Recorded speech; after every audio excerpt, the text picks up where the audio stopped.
Assalamualaikum warahmatullahi wabarakatuh. Selamat datang teman-teman semua di video presentasi kami yang akan membahas mengenai analisis dan pemodelan sistem informasi akuntansi, di mana di sini kami mengangkat tema mengenai revenue cycle dari PT Indofood Sukses Makmur Tbk. Video ini kami buat guna memenuhi tugas akhir dari mata kuliah Sistem Informasi Akuntansi yang telah diampu oleh Bapak Rino Dwi Putra, SE MSI. Di sini, saya bekerja secara berkelompok yang terdiri dari saya sendiri, Laila Nuraini, yang kedua Farhan Abdillah, kemudian Nada Ristia, dan juga Sinta Amalia Putri. Nah, teman-teman semua, kita akan mulai dari latar belakang mengapa kami mengambil tema ini. Perkembangan teknologi informasi telah mengubah cara perusahaan dalam mengolah data untuk laporan keuangan. Sistem informasi akuntansi menjadi tulang punggung dalam mengintegrasikan proses bisnis dan pelaporan keuangan secara efisien dan real time. Salah satu siklus yang sangat krusial dalam sistem informasi akuntansi ini adalah revenue cycle karena berkaitan langsung dengan aktivitas utama perusahaan, yaitunya penjualan dan penerimaan kas. PT Indofood Sukses Makmur Tbk dipilih sebagai objek studi karena merupakan perusahaan nasional yang berskala global dengan sistem informasi modern dan juga kompleks tentunya. Dengan pendekatan pemodelan sistem ini, studi kami mencoba menggambarkan alur proses dari revenue cycle PT Indofood secara sistematis menggunakan data flow diagram atau DFD. Untuk profil perusahaan, PT Indofood Sukses Makmur Tbk ini merupakan perusahaan manufaktur dalam bidang makanan dan juga minuman yang berdiri sejak tahun 1990 dan berkantor pusat di Jakarta Selatan. Perusahaan ini dikenal luas melalui produk-produk unggulannya seperti Indomie, Supermie, Citato, dan banyak makanan dan minuman lain yang biasa kita temui sehari-harinya. Bidang usaha utamanya yaitu ada Consumer Branded Products atau CBP, yang keduanya ada Bogasari, itu biasanya bergelut di bidang produksi tepung dan juga logistik. Kemudian agribisnis dalam pengolahan kelapa sawit biasanya, dan juga distribusi produk nasional dan juga ekspor. PT Indofood menjalankan model bisnis vertikal terintegrasi dari hulu ke hilir untuk memastikan efisiensi produk dan juga distribusinya. Untuk penjelasan lanjutannya akan dijelaskan oleh rekan-rekan saya secara bergantian. Saya akan menjelaskan tentang struktur organisasi dan produk utama. Untuk struktur organisasi kunci yaitu ada 5. Yang pertama presiden direktur atau CEO, yang kedua direktur keuangan, yang ketiga direktur produksi, yang keempat direktur pemasaran, dan yang terakhir yaitu direktur SDM. Struktur perusahaan dirancang hierarkis dan profesional dengan pembagian fungsi manajemen yang terfokus pada efektivitas dan pengawasan proses bisnis. Kemudian untuk produk utama, yang pertama mie instan, diantaranya Indomie, Supermie, dan Sarimi. Yang kedua makanan ringan, diantaranya Citato, Kitelas, dan Jets. Yang ketiga minuman dan susu, diantaranya Pop Ice, Ichi Ocha, dan Indomilk. Dan yang terakhir yaitu bumbu dan saus, diantaranya bumbu racik dan sambal Indofood. Kemudian untuk sistem informasi yang digunakan, sebagai perusahaan berskala besar, Indofood mengadopsi sistem informasi berbasis ERP atau Enterprise Resource Planning untuk mendukung efisiensi dan integrasi proses bisnis.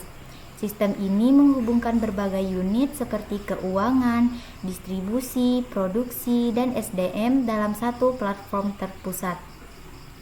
Untuk komponen utama sistem, yang pertama yaitu SAP ERP untuk modul sales dan distribution, akun receivable, dan lain-lain.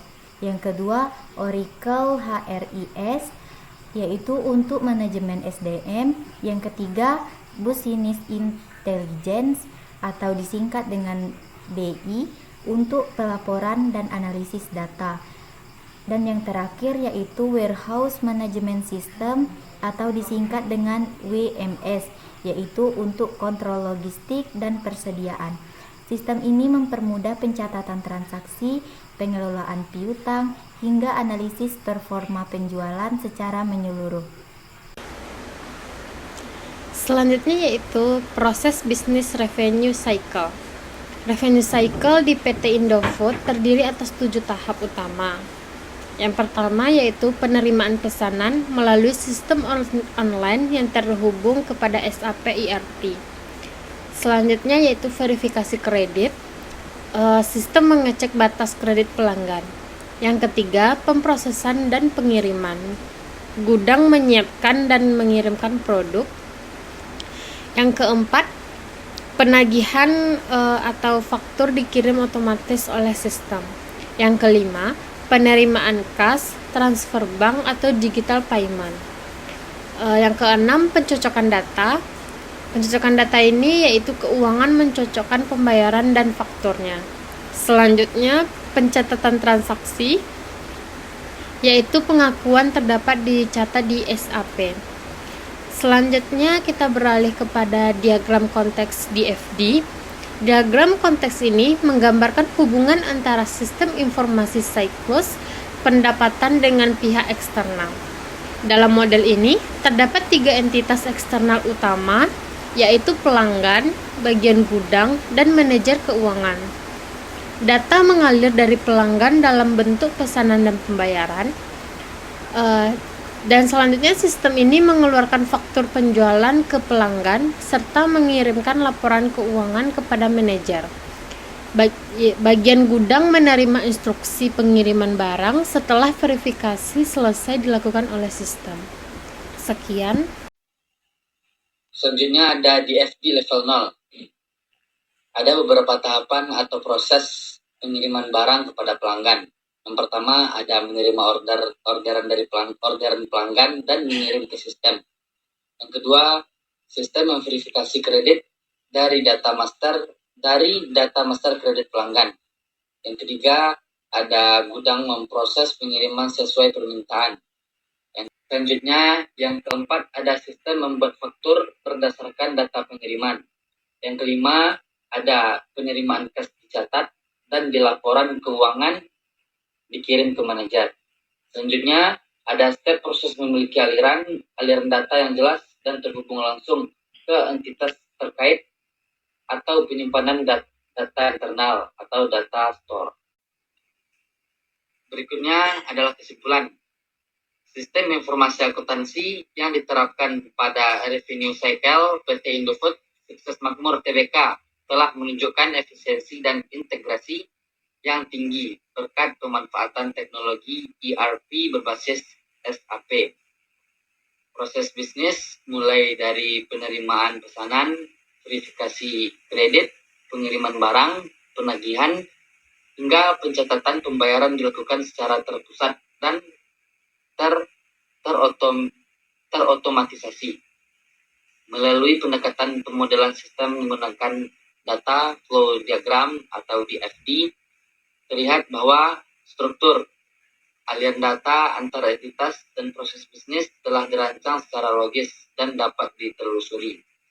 Sistem juga dilengkapi dengan pengendalian internal berupa pemisahan tugas, otoritas kredit, dan pencatatan aktivitas pengguna, sehingga mendukung transparansi dan akuntabilitas laporan keuangan. Meskipun sistem telah berjalan optimal, tantangan seperti ketergantungan terhadap jaringan, kompleksitas sistem, serta keterbatasan integrasi dengan mitra eksternal non-digital tetap menjadi perhatian untuk perbaikan berkelanjutan.